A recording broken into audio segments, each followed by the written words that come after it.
Welcome to Special News YouTube channel. Russia's Bryansk regional governor, Alexander Bogomaz, announced that Ukrainian warplanes entered Russian territory and 2 border villages were bombed. The conflict, ordered by Russian President Putin on February 24, has lasted almost 2 months. In retaliation for Russia's strikes on Ukraine, it was alleged that Ukraine attacked the Bryansk region on the Ukraine-Russia border. Governor of Bryansk region Alexander Bogomaz claimed on social media that a Ukrainian warplane attacked Russian territory. Today, an aircraft belonging to the Ukrainian armed forces was detected by Russian air defense systems, Bogomaz stated in his statement. While efforts were made to keep the element out of Russia, 2 rockets hit the Zecha settlement in the Starodubsky region.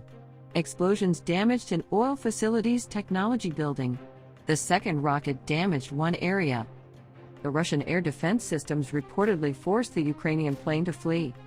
There are no victims, Bogomaz told RIA, adding that a logistics building was damaged at the terminal. However, Russia confirmed on Thursday that it had launched missiles at Ukraine, including Kyiv.